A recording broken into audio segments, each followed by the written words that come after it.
This is the reaction of Michael Dunn after he was asked what he did to 17-year-old Jordan Davis. I'm looking out the window and I said, "You're not gonna kill me, you son of a bitch," and I shot. I don't know if they're singing or what, but it's like, they're saying, "Kill him."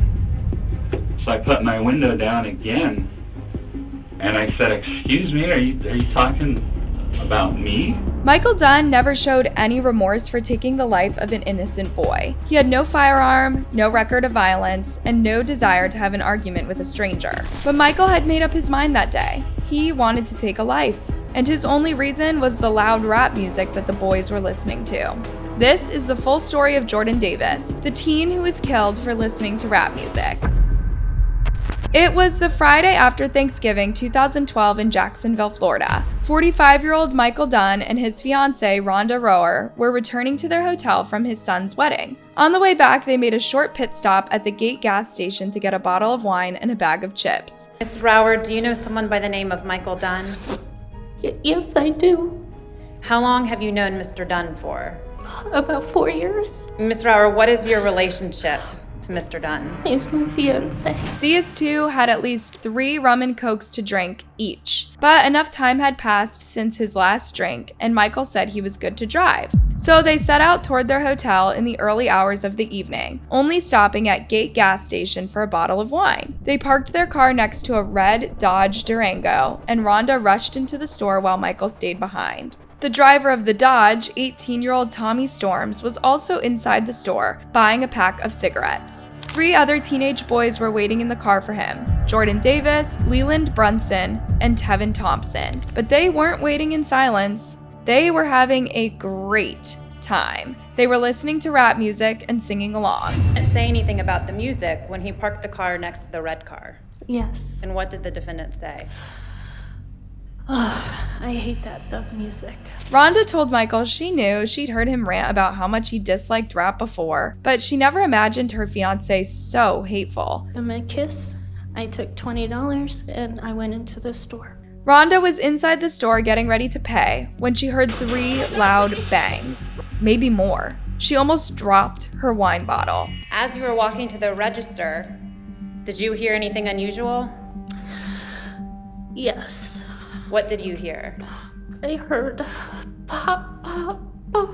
She rushed outside, only to see Michael leaning out of his window. He told her loudly, "Get in the car," over and over again until she did.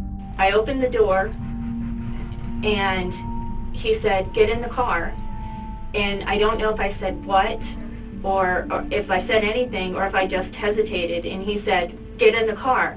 But he was, he just had that sound in his voice, of urgency. Yeah.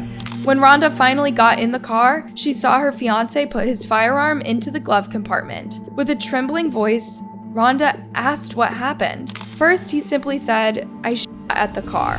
I said, "What car?" And he said, "The one with the music." And I said, "Why?" And he said, "Because they threatened to kill me."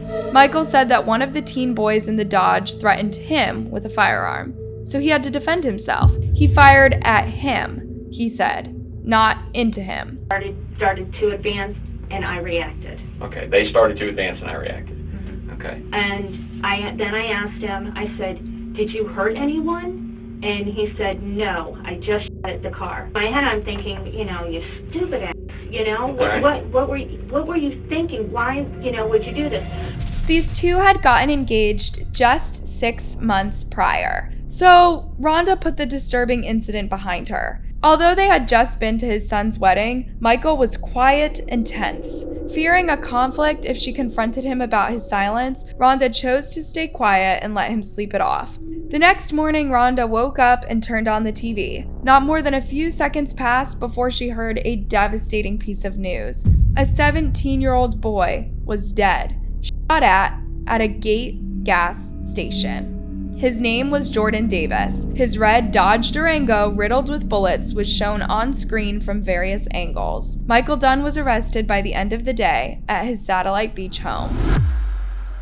Jordan, Leland, and Tevin were inside their car when Michael Dunn approached them with an angry face. While the three of you were waiting for Tommy Storms, did the defendant say anything to you or in your direction? Yes, sir. And what was that? She said, "Can you turn the music down? I can't hear myself think." Devin was in the passenger seat, so he turned the music down. He didn't want any pointless arguments that night. When you turned the music down, did either Leland Brunson or Jordan Davis say anything to you? Yes, sir. Who spoke? Jordan. And what did Jordan Davis say? Turn the music back up. Jordan didn't agree to comply with this angry middle-aged man. He didn't like his attitude, and he wanted them to have their fun. They were doing nothing wrong. How much longer would Michael have to put up with their music? 2-3 minutes?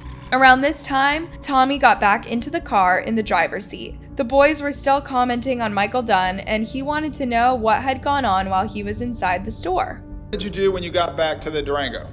I opened the door, I danced a little bit to the song that was playing. I got in the car. Did you see or hear the driver say anything to Jordan Davis after Tommy Storms got back in the Durango? Yes. What was that? Are you talking to me? And how could you hear that? Tevin turned the music down. When? When Tommy got back in. Michael was making threats to the boys. Leland had turned the music down a second time when he heard him taunting Jordan. What did he say? Yeah, I'm talking to you. There were no more direct threats, but Michael was still listening to Jordan. He heard him tell his friends, "F that guy. He doesn't know what he's talking about. Turn up the music." A witness, parked in a third car a few feet away, heard Michael yelling, "No, you are not gonna talk to me that way." Michael reached into his glove box, pulled out a firearm, and fired into Jordan from his own car. He fired until he emptied his gun. It was a big silver chrome, either 9mm or a 45. It was a large caliber. You recognize that? Yes, sir. Does that appear to be the gun that you saw in the defendant's hand? Yes, sir. And what did the driver do with the gun when he grabbed it from the glove compartment? He was holding it and cocked it back. 3 bullets ended in the back passenger door. The 4th bullet missed the car as Tommy was already driving out of the gas station parking lot as fast as he could. But Michael fired 6 more rounds. 2 landed in the front passenger, and the next 3 ended up in the back of the car. Michael had gotten out of his car to fire those last 3. Tommy drove to the nearest hospital. Jordan had been hit in the legs and chest. Inside the operation room, the doctors concluded that his lungs and heart had been hit. He was pronounced dead on arrival. Because one of the bullets had hit one of the main arteries of the heart, he'd bled out in under a minute on the way to the hospital. Everything happened in 3.5 minutes. When Rhonda heard the TV program about Jordan's death, she looked at her fiancé. He looked back at her. He said something along the lines of, "Okay, I may have hit one of the guys." He didn't sound too remorseful. In fact, he sounded almost like he had no choice. The boy was annoying, so he had to go. Rhonda cried at the hotel, and she cried throughout their entire 2-hour drive home. As soon as he confessed to her, Michael proceeded to pack everything and rush Rhonda and the dog into their car. Michael was arrested shortly after arriving at his home. A witness at the gas station had written down his license plate number and given it to the Jacksonville authorities. How many kids are in that? But the windows are down for the back seat. The windows are up for the front seat. Okay. Later on, he would go on to use the word guys or men. He wanted to convince the prosecution that he never knew that these boys were minors. I don't know if they're singing or what, but it's like they're saying, "Kill him." So I put my window down again, and I said, "Excuse me, are you talking about me?" Michael tried to make it sound as though he was afraid his life was in danger, as if he wasn't just taunting Jordan, but he genuinely thought Jordan wanted to unalive him. But the many pauses he makes during his story indicate he was making it up as he went along. Like, kill that bitch. I asked them nicely, demanded it, or else I said, "Hey, would you guys mind turning that down?" And they shut it off. You know, there's a lot of fuck him and fuck that and fuck that bitch.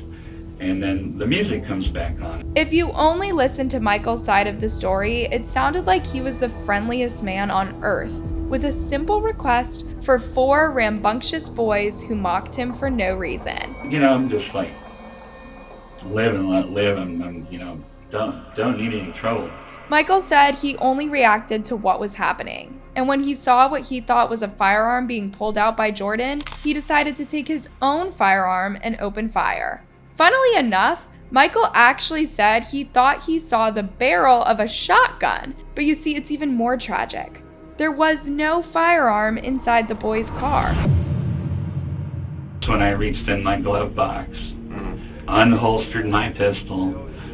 I mean, I practice this. I'm at the Fort Malabar rifle and pistol range. I'm an avid, gun guy and all that. No military training or anything, but I have friends who are in the military that show me the proper way. Yes, and so quicker in the flash, I had a round chambered in it, and I shot it. You heard right. Michael was bragging about his shooting skills while he was trying to explain himself for unaliving a teenager. He not only bragged, but showed zero emotion throughout his entire interrogation. This was happening less than 24 hours after the incident, and yet he did not seem to be affected by reliving it at all. It wasn't just my life I was worried about, no. By then, he'd had time to think about his defense. He would argue that he was a good partner, protecting his fiancée from these evil teens. The unarmed teenage boys who just wanted to have a good time, that is.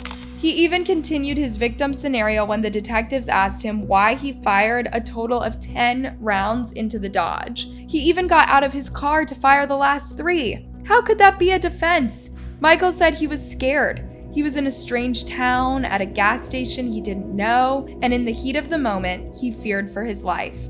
Again, the million-dollar question. Can 4 teenage boys listening to rap music make a grown man scared for his life? Hotel room, you're calling to order pizza. Why aren't you calling us? I wanted to come back to my hometown to do that. I shouldn't even left the scene. But I left the scene because I was still afraid. The detectives also asked Michael if after the incident he or Rhonda went to the station to file a report. Michael replied, no, we went back to the hotel just, waiting for another carload of thugs to come by. I've never been so scared in my life. A carload of thugs? Really? And if he was scared for his life, all the more reason to go to the authorities. We know is we got a dead kid in a car, okay, and we got a guy who shot and hauled ass. That's all we know. I mean, I'm just, that's where we start to get a little concerned. And when Michael was asked to reenact how he opened fire, he put both of his hands on the imaginary firearm. To the detectives, this meant that Michael was intent on taking lives that day. It was not a defensive stance. He'd practiced for this moment with his military friends. Now, he could finally fulfill his demented fantasy. You know how during an interrogation, if a suspect lies, they can't retell the same story exactly the way it was? The brain is just not designed to remember fictional details like these, especially if they're told spontaneously. The detectives knew this. So they asked Michael to retell his timeline of events again from the get-go. This time, the boys were no longer kids, but guys.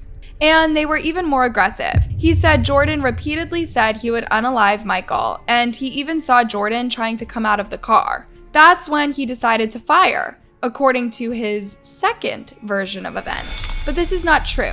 A forensic examination of the car and Jordan's body revealed that the door had never been opened. The bullets pierced right through the door and into Jordan's legs and chest. The detectives patiently let Michael tell his bogus story. Then they revealed that they had already spoken to Leland, Tevin, and Tommy, and they knew Jordan had never threatened to take his life. We talked to the other guys in the car, and they will all tell us he didn't like the fact that some stranger is telling him to turn his music down. He's 17, he's a teenager, okay? You know what teenagers are. They're a little hard-headed sometimes, especially when they're out on their own. And did he throw some F-bombs at you? Basically tell you to go fuck yourself multiple times? Absolutely. They said, yep, he was jaw-jacking back and forth with that guy. But at no time did any of them say, well, okay, he did say he was going to kill him.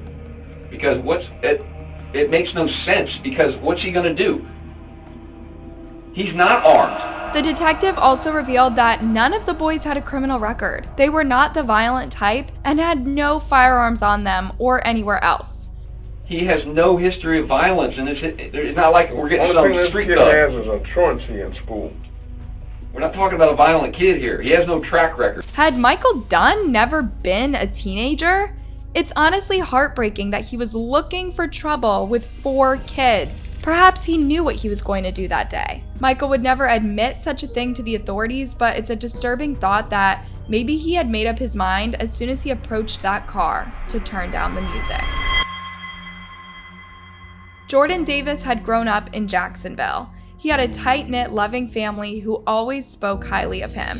He was a hard-working high school student who put a lot of passion into his projects as well as his friendships. Everyone described him as kind, funny, and outgoing. He was reliable and mature, well beyond his age. He would always help his friends, and being an older brother, he was super protective of his younger siblings. He helped them in school and played with them every time he could. His parents loved watching him become a wonderful young adult. They couldn't be prouder of him. Jordan planned to go into the military after graduating from high school. So he, just like his 3 friends, had a squeaky clean record.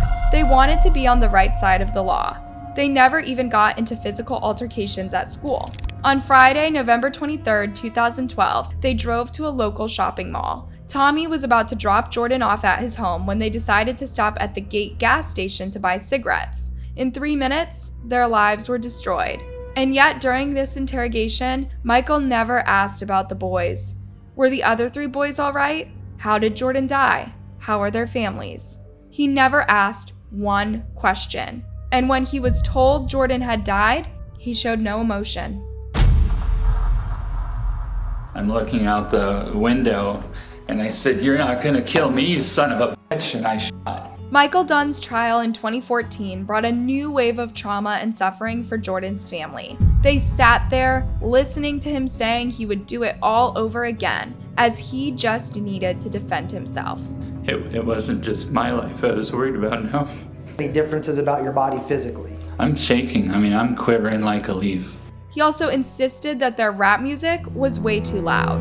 Body panels of the SUV were rattling. My rear view mirror was shaking. My eardrums were vibrating. This was ridiculously loud music. Wow. As if this could ever justify murder. Can you turn that down, please? They turned it off. And if the music wasn't off, at least the bass stopped completely. Michael told the same story. He was cordial, but the boys were not. I should kill that. I should kill that. Now he's screaming. Okay. There's no mistake of what he said. That is what he said. Defense attorney Roy Black explained that Michael had to give testimony if he had any hope of avoiding a life sentence. Had no choice. Without his testimony, there was no evidence of self-defense. All you had was a man shooting 9 times into a car with a bunch of teenagers. He would easily be convicted. But Michael could not justify why he reacted this aggressively, or why he never called 911 or gone to a station that day. The prosecutor put it plainly. You were being disrespected by a mouthy teenager, weren't you? No, I was being threatened.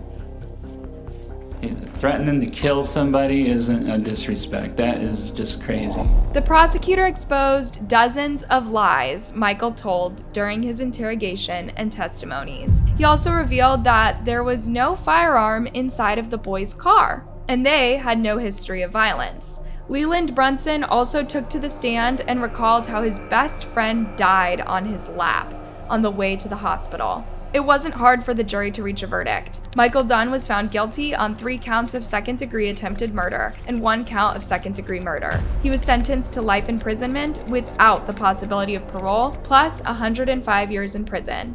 Those 105 years were a message for other people with Michael Dunn's mindset. Think again before you act on your worst impulses. Ron Davis, Jordan's father, said not a day goes by without thinking about his son. But The more years pass, the more grieving turns to celebration. You see, Jordan's family opened a foundation in his name. The Jordan Davis Foundation has been feeding the hungry and giving scholarships to local children for over a decade now.